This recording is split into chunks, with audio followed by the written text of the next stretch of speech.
My name is John. I'm turning 45 this year.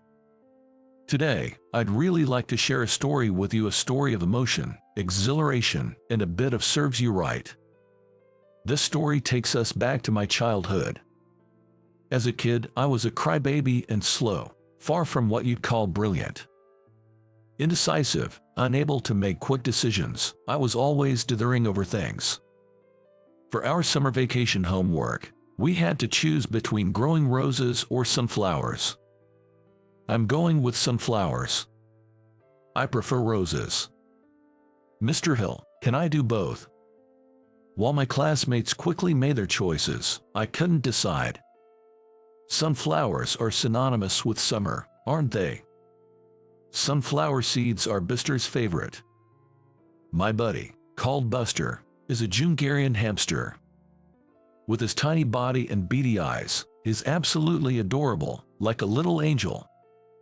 If I managed to harvest a lot, he'd surely stuff his cheeks and munch away happily. Just imagining it brings a smile to my face. But sunflowers grow surprisingly large. We didn't have the space to grow a big sunflower at home. We do have a yard, but it's filled with my mom's vegetable garden, leaving no room for me. Maybe roses, then.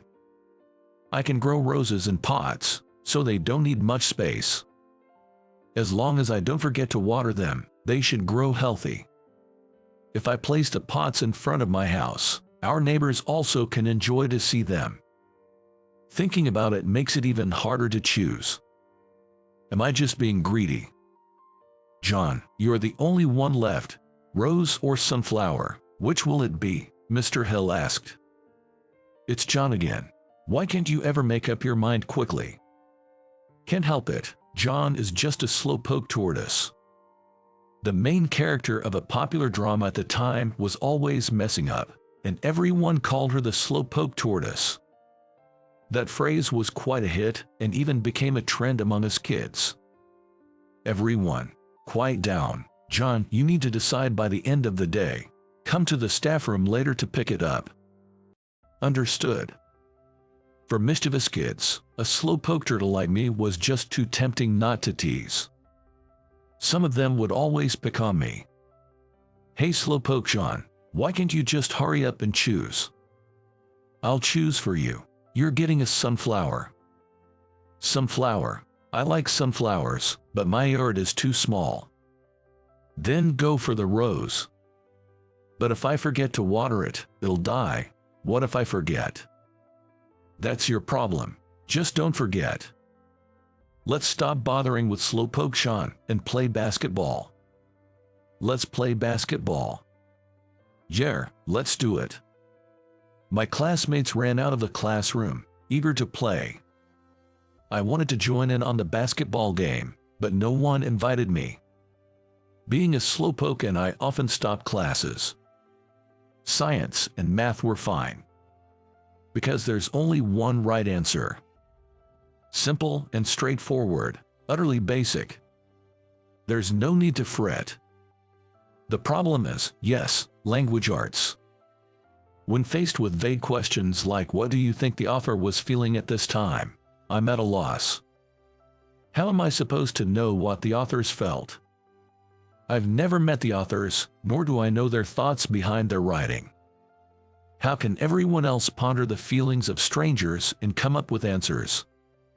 Suddenly it started raining, and I took shelter. The rain stopped quickly, so I started walking again. What were the feelings? Maybe they're thrilled, thinking, yes, the rain stopped, or perhaps they're disappointed, thinking, now I have to walk again. Or maybe they're just wondering why the rain stopped so suddenly. Of course, there's a context to every story. By carefully unraveling the context, one might glimpse the author's emotions. But if suddenly called upon during class, I have to respond immediately. During exams, I have to figure it out within the allotted time. That's when I give up. Anxiety overwhelms me and my thoughts can't keep up. The more I rush to answer, the more my mind spins, leaving my answer sheet blank. Alex, a classmate, is smart and wealthy, reigning as the leader of the rambunctious group. Alex seems frustrated with my slow pace. Because you can't answer quickly, you're holding up the class. Sorry, Alex. You're always like this. How can you not understand such a simple question? I know the answer, but I'm not sure if it's really correct. Oh, what are you talking about? If you know it, just answer. It's okay even if it's wrong. I hate making mistakes. If I do, everyone will laugh at me. Cut it out. Your attitude is so irritating. Look, I have exams next year. I don't have time to waste. If I fail my exams, it's your fault. Alex, despite his mischief, is bright and plans to take the entrance exam for a prestigious private middle school next year. He's intelligent, athletic, and well-liked. Sorry, Alex, but how can anyone know what the author felt unless they're the author themselves? Isn't it strange to even ask such a question? Listen, John, if it's a question, it means many people recognize its significance. Understand? Has everyone talked to the author? Man, you always nitpick. Is that why you can't score well? Is my thinking really just nitpicking? To truly understand an author's feelings, wouldn't you need to read the entire book? When asked what do you think, based on an excerpt, I have no choice but to surrender, saying, I don't know. Isn't that the normal response? John, you are really slow. Being slow and bad at studying is the worst. Alex's face, filled with disdain, seems triumphant, yet also twisted with irony. Summer vacation is paradise. I can relax without seeing Alex. But that was a big mistake. During the summer, I was sent to supplemental classes to study. I don't want to go to the classes, I protested desperately. But my mother said, John, you're always failing. If you don't work hard over the summer vacation to catch up, the second term will be tough. It's not that I don't know the answers. The exam time is just too short. Don't make excuses. You failed because you don't understand the material. No, Mom, that's not it. Besides, everyone has the same amount of exam time. If other kids can do it, why can't you do? If you don't understand, you should ask for help. If you don't work hard now, you'll struggle as an adult. It's not because I don't understand, I tell you. My words don't reach my mother. Reluctantly, I ended up attending supplemental classes where Alex was present. He was the leader there too. John, do you really think you can keep up here? I didn't want to come, but my mom. Are you treated like a slowpoke at home too? That's sad. No, it's not like that. Hey, everyone, be careful around this guy. He's slow, sluggish, and a complainer. John, just don't get in the way of our studies, okay? Yeah, I got it. Despite that, I was left behind even at the supplemental classes. This school was one of the top classes in the city, known for its fast-paced studies. The instructors spoke as fast as an express train. I couldn't keep up, as the discussion moved faster than I could digest the information. Before I knew it, the class was over. Alex, can I ask you something? I didn't understand a part from earlier. Could you explain it to me? Why should I have to teach you? I have another class now. Didn't I tell you not to drag us down? You're not just slow, you're incompetent. Change your name to incompetent, John. I'm not incompetent. Slow, sluggish, and incompetent, John. I bet you even killed your Rose, right? Behind Alex, the other students smirked. It's no use with them. They're completely on Alex's side. I don't want to go to the supplemental classes anymore. When I get home, how is it, John? Can you keep up with the studies there? Mom, I want to quit the supplemental classes. What are you saying? You're going to be a middle school student next year. You have to study hard now, or you'll fall behind. Hey, Mom, it's not that I don't understand the studies. I know the answers, but I told you not to make excuses. Have you done your homework? And you better take care of the roses or else. Mom, the roses, it bloomed beautifully, you know. Hey Mom, are you really looking at me in the flower? The summer vacation that was supposed to be fun ended up being just painful, hot, and misunderstood by everyone. After summer, fall came. A transfer student arrived in my class. This is Ryan Thompson. Ryan is good at studying, so you all might want to learn from him. I'm Ryan. Nice to meet you. Ryan, who came from the city, had a sharp and tall appearance, giving off an intellectual vibe. The girls were all abuzz and restless. In a few years, he'll surely become a top-tier handsome guy, his presence not the least bit annoying. But probably, Alex won't like him. Sure enough, during break time, Alex started to mess with Ryan. Ryan, where are you from? New York. Huh? Transferring at this time of year. Did your parents do something bad? What do you mean? Like his parents messed up and got demoted here. That's not true. My parents aren't bad people. Then what is it? My dad is taking over my grandfather's company, so we came here together. Which company? Pinecrest Construction. Pinecrest Construction, seriously? Yeah, seriously. Alex seemed to have a complex expression on his face before leaving the classroom. Alex, wait up, what's wrong? His entourage hurriedly followed him. That guy seems pretty full of himself.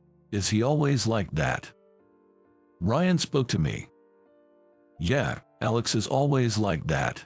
He's the smartest in this class, so everyone clings to him. Smart, huh? Jay, probably. The conversation didn't go much further. Once Alex was gone, the girls surrounded Ryan instead. It seems that the mysterious and handsome transfer student being popular isn't just a story found in movie or drama series. One day, on my way home, I stopped by my secret base. A dilapidated little shack, quietly standing in the corner of a vacant lot. Too shabby for anyone to care about, this shack was my secret haven. I love this place where I can relax and read a book without anyone disturbing me or making fun of me. On days when my mom was out working part-time, I'd kill time here. I was supposed to be at supplemental classes, but that place felt suffocating. So, I'd chill at my secret base until supplemental classes was supposed to end. Today, I borrowed an animal encyclopedia from the library. I wanted to learn more about the habitat of Jungarian hamsters, so Buster could live more comfortably. Humming to myself, I headed to the shack when I spotted a cardboard box on the vacant lot. Hearing some noise, I peeked inside and found newborn kitten meowing. Looking around, there was no sign of her mother cat. Nor was there anyone who might have abandoned her. What should I do? I already have Buster at home, so I can't take her with me. Maybe I should bring some milk from home. No, that's not right.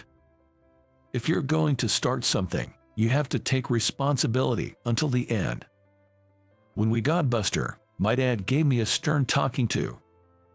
Once you've intervened, you can't just abandon them halfway. You have to take care of them for the rest of their lives. That's what it means to own a pet, to take life into your hands, apparently. What should I do? But if I leave her here, this kitten will surely die. I decided to take the kitten to my secret base. However, I didn't know what to do next.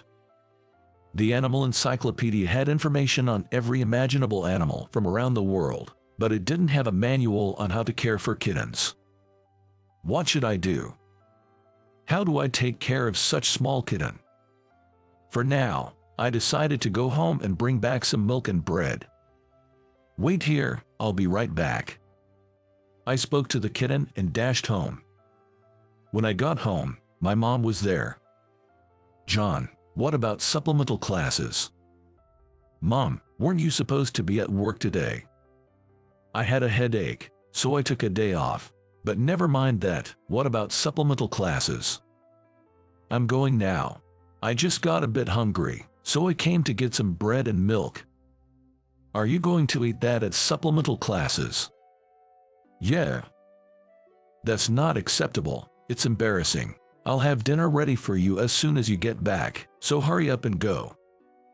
But hurry up, you're really slow. I wonder who you take after. Luckily, the phone rang at just the right time. While my mother was on the phone, I quietly took some milk from the fridge. I decided to give up on the bread. The kitten probably couldn't eat it anyway. I returned to the base and fed the kitten the milk. Ideally, I should use a baby bottle or a dropper, as I've seen on TV. But since I didn't have such things, I dipped my finger in the milk and let her lick it off. She must have been very hangry because she sucked on my finger vigorously. Her strength was surprisingly strong, conveying a strong will to live. Are you all alone too? Being alone is lonely, but I can't take you home. I decided to keep the kitten at my secret base. I named her Muffin. She was brown with stripes, and her big, round eyes reminded me of a female anime character. From that day on, I pretended to go to supplemental classes but actually went to see Muffin. As I took care of her, I became adept at stimulating her to pee and poop by gently tapping her with a tissue. After a few days, Muffin started to see and move around. Muffin, don't go there, it's dangerous. Though I called out, Muffin didn't seem to understand. As I was cleaning up the mess Muffin made, she disappeared. Muffin, where did you go, Muffin? I turned pale and dashed out of the shack. Where is she? Where did she go?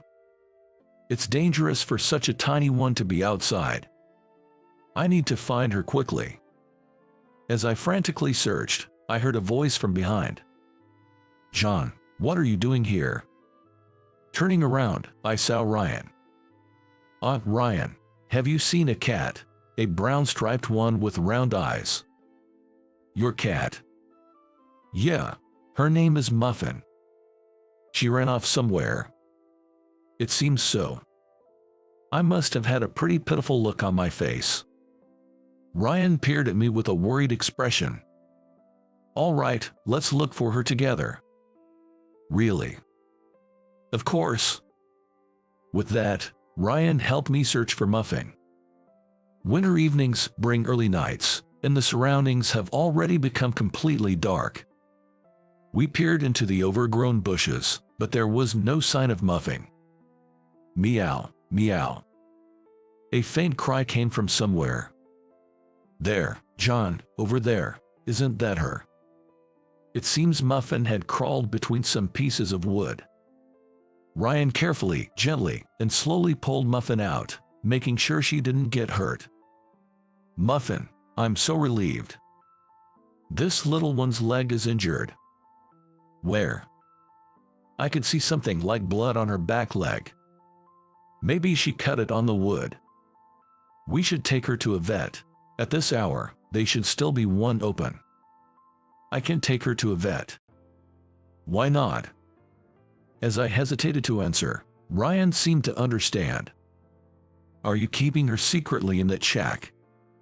Yeah, it's my secret base. Can't you take her home? I have a Jungarian hamster at home. But it's cruel to leave her like this. Okay, I'll take her in. Really, are you sure? My family loves animals. Besides, this one is so cute, they'll definitely allow it. Thank you, Ryan. I'm counting on you. And so, Muffin became Muffin Thompson. Ryan took Muffin to the vet that same day. Fortunately, the injury wasn't serious, and the vet said it would heal in a few days. This incident brought Ryan and me closer together. I visited Ryan's house almost every day to check on Muffin. The time spent with Ryan and Muffin was incredibly fun and flew by quickly. John, you're not bad at studying, It's more like you overthink things and take too long to come to an answer. Do you get frustrated with me, Ryan? I don't get frustrated. I just see that you're really trying hard, but that must be tough during tests, right? Yeah, I run out of time. It's because you overthink, John. You're not dumb. You just lack decisiveness because you overthink. But how can I be sure it's the right answer? John, you're like someone at a crosswalk who looks right, then left, then right again, and left again, and still worries about cars coming, looking back and forth again. If you keep doing that, you'll never cross the street. Checking is important though. Yes, but if you only keep checking, you won't move forward. Just trust your first instinct and write it down on the answer sheet. What if it's wrong? Then you just have to get it right next time. Stop pondering and just write down the first answer that comes to your mind. After school, Ryan and I practiced solving practice questions. We timed ourselves to finish within a set period. Whether it was right or wrong was secondary. The main aim was to produce an answer. John, don't hesitate. You're not bad at studying. You just have a habit of worrying. If you organize your thoughts and eliminate your doubts, your grades will improve quickly. Ryan's advice was beyond his years. Really smart people are amazing. Thanks to Ryan, I gradually became able to solve problems within the time limit. Ryan and I had muffin in common. The more time we spent together, the deeper our friendship grew. For the first time in my life, I felt like I had a best friend. But there was someone who didn't find our friendship amusing. It was Alex. Hey, Ryan, if you hang out with incompetent John, you'll become incompetent too. John isn't incompetent. Who knows, he might even score better than you on the next test. That's impossible, because this guy can't keep up with his studies and is always skipping supplemental classes. John, were you going to supplemental classes? Oh, well, sort of. I told my mom I didn't want to go, but she signed me up anyway. Suddenly, an incident happened. There were consecutive incidents in the neighborhood where cats were being injured. Most were stray cats, but some were beloved pets. After several such incidents, a big fuss arose when the cat of Emily, one of classmates, was found in a tragic state. The discovery was made near my secret base, and somehow, I was treated as the suspect. John, you were hanging around that old shack, right? What were you doing there, enjoying herding cats? No, I was just reading books. That's right, John wouldn't do such a thing. Ryan was on my side. Even when everyone looked at me with suspicion, only Ryan insisted on my innocence. I saw you playing with a cat there, chasing around a brown-striped one. Me too. You were chasing that brown-striped cat. Brown-striped cat? No. No. See, there are witnesses. Be honest, did you do something to Emily's cat, not just her cat? Have you been hurting the neighborhood cats recently? No, it's not me. John, the brown-striped cat. Could it be that when Muffin hurt her leg that time? Ryan, no, I didn't hurt Muffin. Ryan, believe me. Don't look at me like that. The rumor spread quickly throughout the school, and I was called into the staff room. My parents were called, and even the police questioned me. There was no evidence that I had hurt any cats. Of course not, because I hadn't done it. But from that day on, Ryan stopped looking at me. I no longer belonged anywhere. A child like you, I can keep you at home. It's terrifying. My mother, who believed I was attending supplemental classes, couldn't forgive me for lying. The neighbors' eyes were harsh too. To my mother, I had become an unwanted child. I was sent to live with my paternal grandparents. The move was to a peaceful countryside where no one knew me. The entire area was laid back, which suited my slow pace. The study pace here was relaxed, and I, who was inherently good at studying, became an honor student. But living with my grandparents wasn't comfortable. They knew why I had been sent away. Even if I said I hadn't done it, they didn't believe me. Not even my parents believed me, so it was probably expected. I managed until high school, but I couldn't take it anymore beyond that. I wanted to go to college, but there was no money for it. I moved to New York and looked for a live-in job. No matter how good I was at studying, the only jobs available for a high school graduate like me were in manual labor. But I worked hard. As long as I kept my body moving and sweated it out, I didn't have to think about anything else. I just kept working hard, letting the days pass by. It had been about 5 years since I started working. Why don't you try for the promotion exam? Kevin, my boss, who was pleased with my work, suggested it to me. But I only had a high school diploma. Your educational background doesn't matter for the promotion exam. You work harder than anyone else here. Your work is meticulous and reliable. Sure, you might be a bit slower, but that's because you don't neglect the details. Even if you're slow, you always meet the deadlines. Everyone says they feel relieved when you're handling things. I was delighted. No one had ever valued me like this before. I have high hopes for you. You might even become a candidate for an executive position in the future. That's impossible. I couldn't be that presumptuous. Just being recognized like this was enough for me. Anyway, make sure you take the next exam, okay? Understood. People get motivated when they are expected to do well. I studied hard. Balancing work and study was tough, but the study methods Ryan taught me were very helpful. Even now, Ryan was helping me out. It's ironic, isn't it? After passing the promotion exam, I was promoted smoothly. While working as a construction manager, I became interested in design and obtained my architect's license. Further fueled by my hobby, I even challenged myself to become an interior coordinator. I, who always loved studying since childhood, was filled with the joy of encountering new knowledge.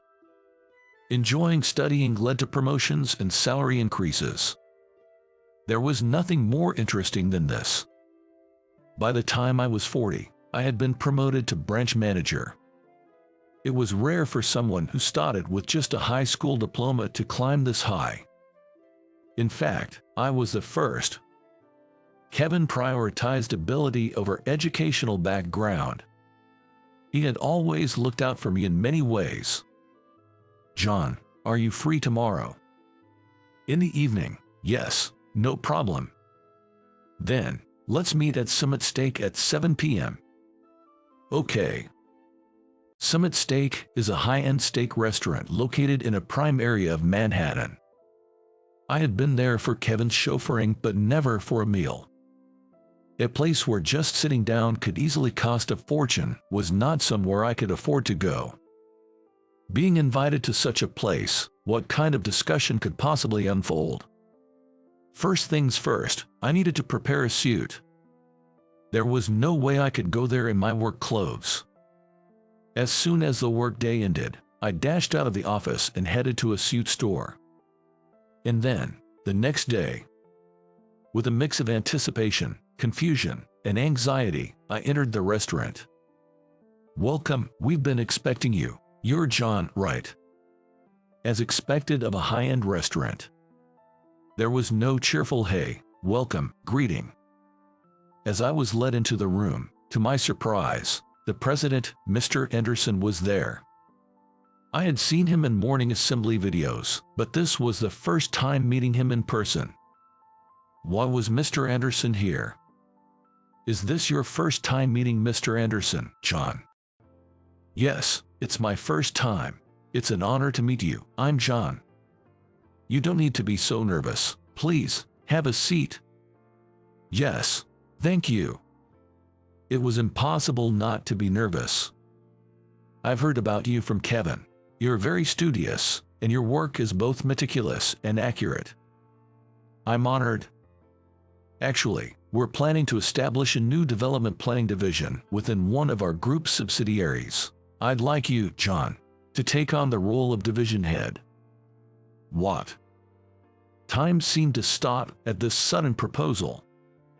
John, this is a big opportunity. You might not get a chance like this again. Don't just stand there. Give a proper response. Yay, yes. What do you say, John? Would you be willing to take on the role? But Mr. Anderson, I only have a high school diploma, and I don't have the kind of career background that everyone else has. Can someone like me really handle being a division head? You must have gone through a lot to get here, right? I can tell by looking at your hands. They're the hands of a hard worker. I myself worked my way up from the field. I believe I have an eye for seeing how people approach their work. Mr. Anderson's words had a transformative impact on my life, filled with frustration until now. I will do my utmost. Thank you for this opportunity. Both Mr. Anderson and Kevin had truly seen me for who I was. I was determined to repay their kindness with good work. All right, that settles it. No more serious talk, let's drink. The rest of the evening felt like a dream. I was deeply moved by Mr. Anderson's stories of his struggles. I learned a lot about what it means to be a leader. Having drunk a bit too much, I excused myself to the restroom. What a wonderful feeling. Such good wine. Finally, the spotlight seemed to be on my life. Lost in my euphoric thoughts, I was suddenly approached. Hey, isn't that John? I turned around, and there was someone I never wanted to remember again. Could it be Alex? It had been since elementary school graduation, over 30 years since we last met. Yet, I instantly recalled the nightmares of my childhood. It is you, John. Long time no see. What are you doing here? Just having dinner. Dinner, you here? How can someone incompetent like you afford a place like this? Your face and hands are all dirty. What? Are you doing manual labor? That suit doesn't suit you at all. Did you get the wrong place or something? Classic John, always slow and incompetent. Just get out of here. No, I'm not mistaken. I'm having dinner here. Stop it, will you? Today, we're celebrating my promotion to president. In the next personnel change, I'll become the president. It's different for someone like you who does physical labor. It may bring bad luck. Could you please leave? President, that's impressive. Which company's president are you becoming? A subsidiary of Pinecrest Construction. Pinecrest Construction. You remember Ryan's company, right? Ryan. His father was the president of Pinecrest Construction. So, Alex must have ingratiated himself with Ryan and made it this far. Is that why he saw me as an obstacle? Perhaps the whole cat incident was Alex's doing. Don't speak so casually to the next president of the Great Pinecrest Group, you incompetent John. The door opened and Kevin appeared. John, who is this person? He's Alex, a classmate from my elementary school days. He's about to become the president of a subsidiary of Pinecrest Construction. Mr. Anderson's displeased face was visible beyond the door. I recognized that expression as the one Mr. Anderson had when he was furious about an employee's misconduct. This was bad. Alex, unfortunately, that position is no longer available to you. What? What are you talking about? That's my line, Alex. I heard what you were saying. Your voice was quite loud, so it naturally reached my ears. John, who are these people? Alex hadn't changed. He was still arrogant in front of anyone. I have no intention of entrusting my company to someone who looks down on others and uses foul language. Your promotion is cancelled. What? Alex, this is Mr. Anderson of Pinecrest Holdings. Huh? The company I work for is part of the Pinecrest Holdings Group, and Ryan's father's company, Pinecrest Construction, is also a member of the group. The subsidiary Alex was about to become president of was even further down the hierarchy. In terms of position, I was above him. You, why is someone as incompetent as you above me? Watch your mouth. John has worked harder than anyone to get here. There's no way someone as arrogant and conceited as you should be calling him incompetent. You should be ashamed. What did you say, you old fool? Alex, who spewed insults and tried to lunge at Mr. Anderson, was stopped by colleagues who heard the commotion. Ryan was among them, but I pretended not to notice. Alex's misconduct became known throughout the group, and he was transferred to a subcontractor of a subsidiary.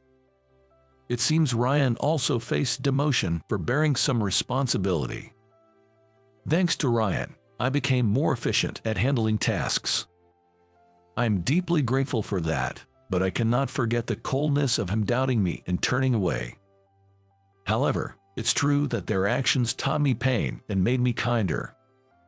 There's a saying about learning from negative examples. I'll never forget the emotional scars I received that day, but I'll strive to be kind, sincere, and genuinely engage with everyone. That's the least I can do as a leader. I'll nurture myself, my team, and grow the company into something even more essential to society, repaying those who believed in me and pulled me up.